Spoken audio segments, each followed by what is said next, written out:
Vamos falar de lei de Coulomb. Quando estamos falando de cargas elétricas, de eletrização, nós falamos que cargas de mesmo tipo, mesmo sinal, elas se repelem e que cargas de sinais distintos se atraem. Nós também falamos que objetos carregados atraem pequenos objetos que estejam na sua proximidade. Então, o que isso quer dizer? Então, a existência de uma atração ou repulsão, ou seja, uma interação entre os objetos carregados, ela é percebida, né? Ela é sentida através do que a física chama de força, que atua naqueles objetos que estão carregados. Então, ao dizermos que dois objetos se atraem ou se repelem, nós estamos dizendo que esses objetos exercem força um sobre o outro.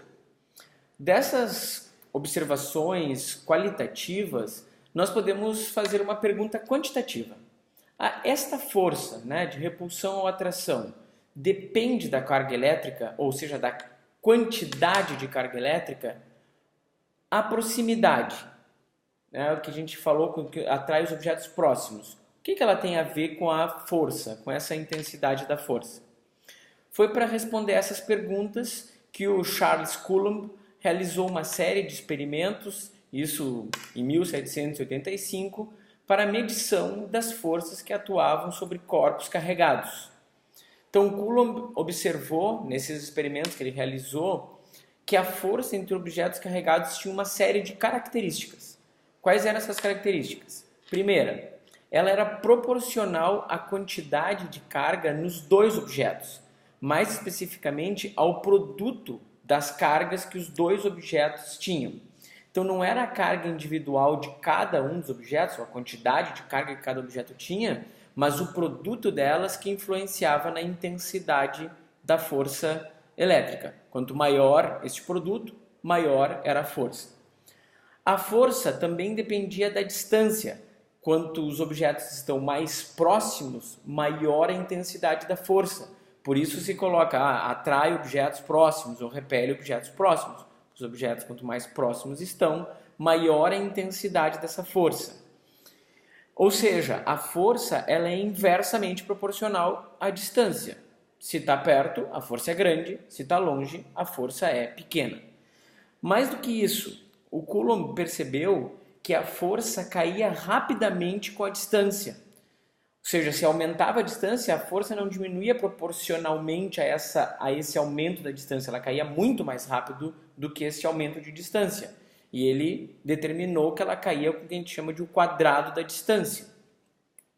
Uma terceira característica que o Coulomb observou da força elétrica é que a força, que é um vetor, ela sempre está, a força elétrica no caso, na direção que liga os dois objetos. E no sentido, em qual dos sentidos, depende dos sinais das cargas. Se as cargas tinham sinais opostos, a força apontava no sentido dos objetos. Se eles têm o mesmo sinal, se os dois objetos carregados têm o mesmo sinal, a força apontava em sentidos opostos. A gente pode fazer uma breve representação disso. Assim, então, dois objetos com sinais opostos de cargas e a força no sentido dos objetos, né, na mesma direção que liga os dois objetos e então no sentido deles. Aqui, uma distância grande, eu representei com uma força pequena.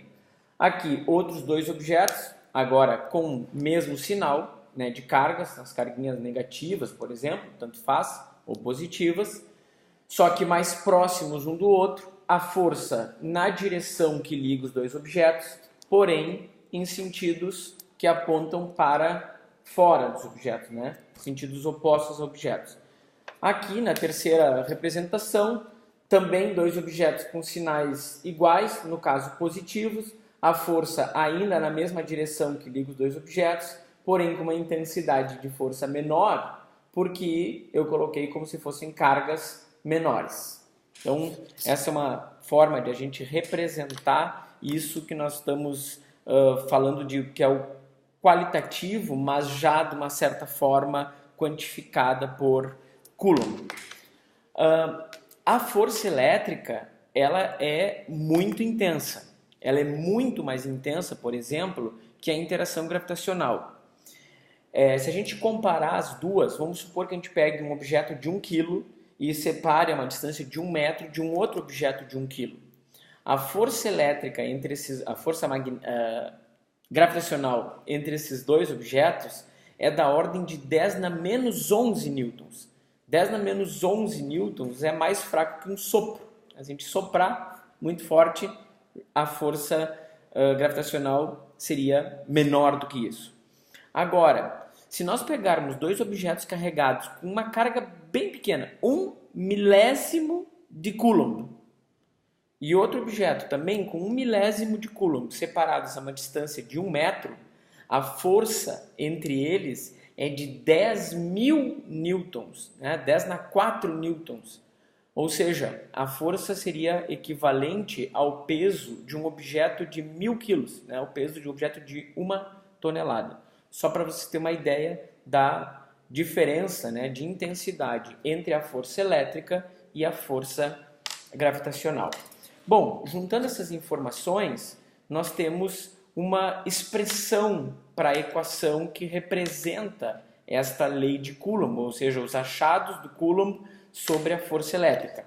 A equação é esta que está aqui.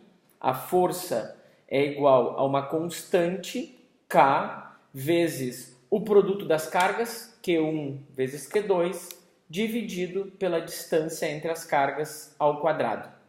Então essa é a expressão que o Coulomb achou, onde aquele K, né, é uma constante de proporcionalidade, ela é 8,99 vezes 10 na 9 newtons vezes metro quadrado por Coulomb ao quadrado. Ela também pode ser expressa por esta equaçãozinha que está aqui, que é 1 dividido por 4π ε0. Nós voltaremos a essa expressão em outro momento. O ε0 representa o que é chamado de permissividade elétrica do vácuo, que tem o valor aqui embaixo, né? 8,85 vezes 10 na menos 12 Coulomb ao quadrado dividido por Newton vezes metro quadrado.